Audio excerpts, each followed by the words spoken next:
I tot seguit una entrevista que jo crec que ens serà molt útil per entendre algunes coses que estan passant i que passaran de fet aquest diumenge. És un diumenge electoral i dins d'aquest minicicle de xerrades sobre el biaix dels algoritmes que ens ve oferint Caixa Fòrum Tarragona, doncs en tenim la setmana vinent la segona i darrera. Es tracta de dimecres vinent, dimecres 31 de maig, quan a les 7 de la tarda ens parlaran sobre els algoritmes que condicionen vots. Com el govern de la societat pot estar també dirigida en certa manera per la intel·ligència artificial. Per parlar d'això hi ha diferents interlocutors que entraran en conversa, en debat, i que cadascú aportarà la seva visió des del seu punt de vista, i nosaltres avui hem volgut convidar l'Alberto Chinchilla. Ell serà un dels participants en aquesta sessió i és cofundador i director de la consultora de comunicació BeShared. Alberto Chinchilla, buenos días. Hola, muy buenos días. ¿En castellano, sí? Sí, va bien. Vale, no sé nunca dónde llamo. Alberto, primero que todo, confírmanos eso que más o menos todos intuimos, que es que la inteligencia artificial también se ha metido en el periodo electoral. Así es. Ya lo venimos viendo en los últimos años en las diferentes campañas electorales, tanto aquí en Cataluña como también en otras partes del mundo, y sobre todo es un tema que estamos viendo cómo está condicionando, ¿no?, el voto de esos electores indecisos. Cada vez es más el voto indeciso, sobre todo en estas últimas elecciones. En los últimos años estamos viendo cómo ese porcentaje es muy alto en las últimas semanas, y a través de estas redes sociales, a través de la inteligencia artificial, pues se puede llegar a condicionar, ¿no?, esa decisión de voto, de votar a un partido o a otro en los últimos días. ¿Cómo funciona, pero en este caso, la inteligencia artificial? Has dicho una cosa importante, que son las redes sociales, ¿no? O sea, se monta el algoritmo, pero después hay que difundir el mensaje. Danos algunos ejemplos de cómo la inteligencia artificial influye en todo esto. Sí, así es. A través de la inteligencia artificial se nos permite crear una serie de mensajes a una velocidad, pues, de la velocidad de la luz. O sea, es algo inimaginable años atrás. Y estos mensajes que, por ejemplo, estamos viendo, ¿no?, pueden ser pues desde fake news, fotomontajes, manipulación de vídeos, de la voz, etcétera. Todo este contenido se comparte a través de diferentes cuentas, que también muchas de ellas son cuentas falsas, creadas específicamente para este tipo de campañas, con el objetivo de crear una atracción hacia un candidato y sobre todo boicotear a otros candidatos que puedan ser pues competidores en esas elecciones, ¿no? Todo esto, pues principalmente se está generando, sobre todo en los últimos años, hay una tendencia muy creciente, y estamos viendo como en las diferentes campañas a nivel internacional, pues lo vimos, ¿no?, hace unos años también, pues cómo los gobiernos de Estados Unidos habían comprado una serie de usuarios, de información de usuarios americanos para manipular también esa decisión de voto a través de las redes sociales, y es una tendencia que está, como decía, está yendo, pues se está convirtiendo en una tendencia muy creciente, sobre todo en los últimos años, y sobre todo un dato que creo que es interesante tener en cuenta. Aquí, por ejemplo, en España, el 14% de la población no sabe diferenciar entre lo que es real y no lo es. Claro. Estamos hablando de 28 millones de personas que a día de hoy son influenciables, ¿no?, con este tipo de mensajes a través de las diferentes plataformas a las cuales estamos muy conectados hoy en día. Claro, o sea, aquí me estás hablando de la aplicación de la inteligencia artificial casi de manera con subterfugios, desde el lado oscuro, digamos así, sí, que se emplea también de manera legal. Esta sería una manera alegal, seguramente, de emplearla, ¿no? Bueno, que todavía no tiene, o sí que tiene regulación. Tenemos un problema ahí, y de hecho en las últimas semanas están apareciendo diferentes manifestaciones por parte de algunas de las personas que han sido un poco los padrinos, los fundadores de esta inteligencia artificial, avisando de los contras que puede tener. Hay una falta de regulación en este momento en torno a la inteligencia artificial, y es algo que desde todos los organismos, instituciones, empresas y sobre todo estas personas que al final han sido un poco los que han desarrollado esta tecnología, pues están pidiendo por favor que cuanto antes se ponga en marcha toda la parte de legislación, de regulación. ¿Por qué? Sin ir más lejos, ¿no? Oíamos hace poco el padrino de inteligencia artificial, que es una persona que además había trabajado durante toda su vida en Google y se retiró hace muy pocos meses, Geoffrey Hinton, y avisaba, ¿no?, de los peligros de la inteligencia artificial por esta invasión, ¿no?, de textos falsos, de fake news, de fotos, de manipulación, y todo eso como al final puede condicionar pues la realidad que estamos viviendo en el día a día. Sin ir más lejos, yo siempre digo que, bueno, yo muchos años trabajando en el mundo de la comunicación digital y hoy principalmente hablamos de que en las redes sociales no existe una democracia informativa, sino más una hemocracia informativa. Nos dejamos llevar por las emociones que recibimos a través de estas redes sociales, emociones que en la mayoría de casos han sido provocadas por un algoritmo que hay detrás. Claro. Y que provocan nuevos algoritmos. Es como un pez que se efectivamente, ¿no? Que se muerde la cola. El círculo vicioso. El círculo vicioso. ¿Funcionan así? Pues esos algoritmos que me estabas comentando, detectan en redes cuáles son los temas, los inputs que más atraen a los votantes. Quizá analizan también el tipo de persona que hay detrás de cada cuenta, ¿no? Y entonces se dirigen, lanzan mensajes teniendo en cuenta esto. ¿Sería una cosa así?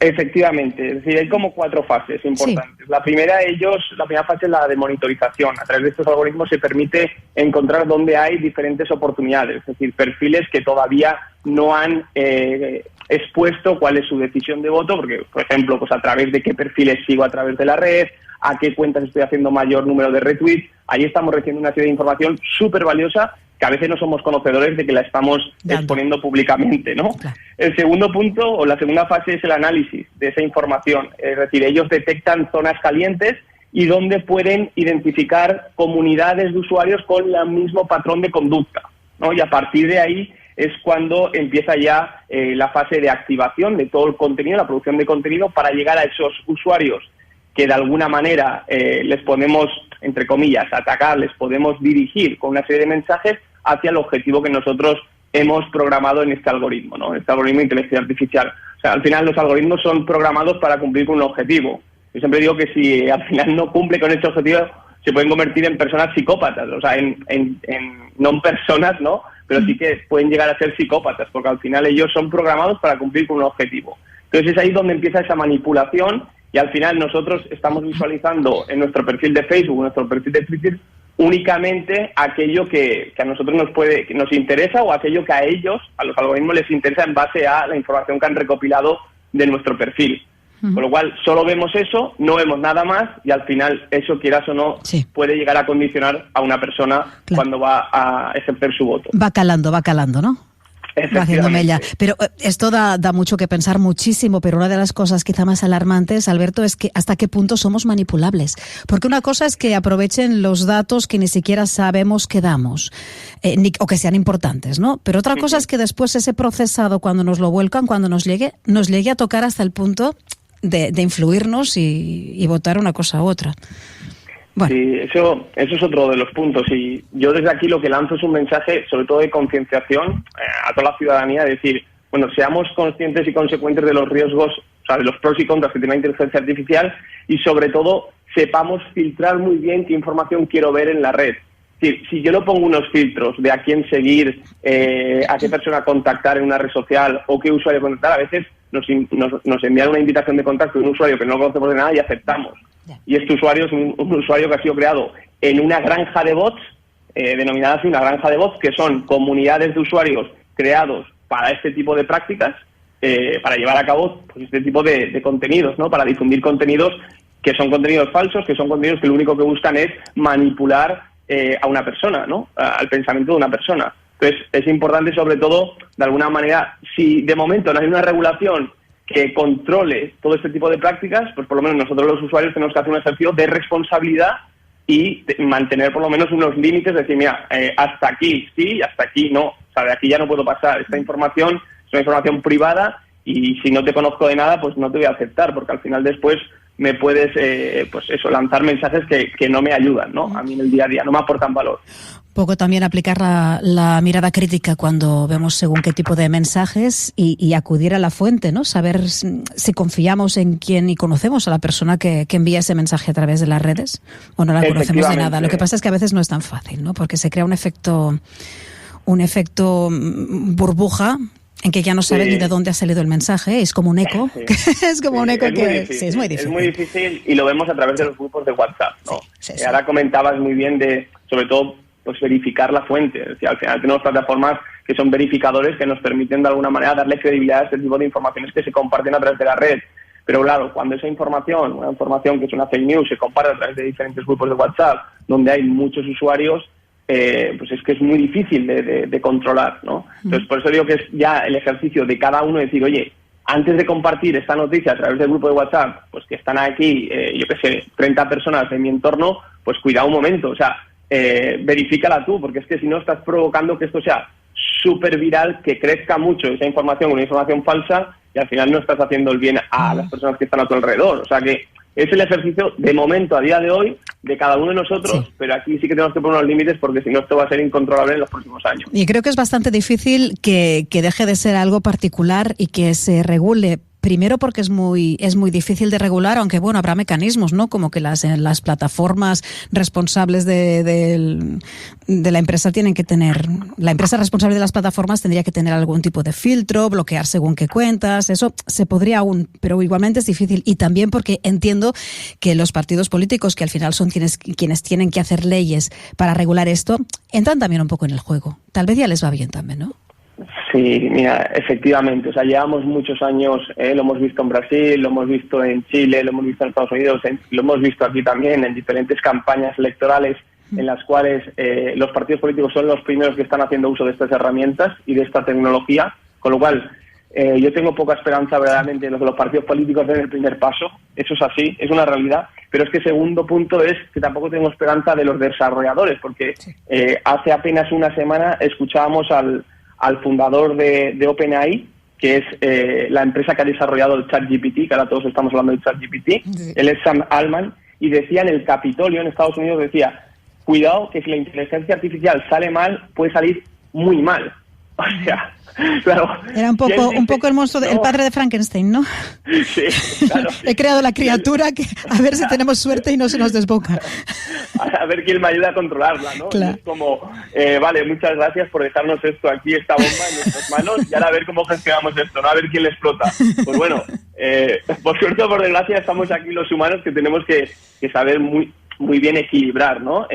Los puntos de contacto con la inteligencia artificial, porque si no, hace muy poco lo comentaba, ¿no? En uno de los artículos, decía, bueno, si cada día vamos a ChatGPT a decirle que nos ayude a llevar a cabo esta tarea, a lo mejor dentro de 2 años es que ya no sabemos ni ir a ChatGPT, porque no tendremos ni ese momento de pensar, oye, ¿dónde tengo que ir a pedir esta información, ¿no? O sea, cuidado con los peligros, porque esto es igual que el teléfono móvil. Cuando nos dieron un teléfono móvil, aquí todo el mundo se lanzó al teléfono móvil y a las redes sociales, pero nadie habló de la adicción, de la dependencia, ¿no? De todos esos problemas que acarrea también la parte digital y de estar conectado en un teléfono móvil, en un smartphone, en un teléfono inteligente. Claro. Entonces, bueno, a mí siempre me gusta de alguna manera contemplar tanto los pros, que hay muchos, y también la inteligencia artificial nos ayuda, por ejemplo, en un paciente o en un enfermo a detectar de manera mucho más rápida cuáles son las células cancerígenas en un paciente con cáncer. O sea que yo creo que esos son muchos avances los que hay.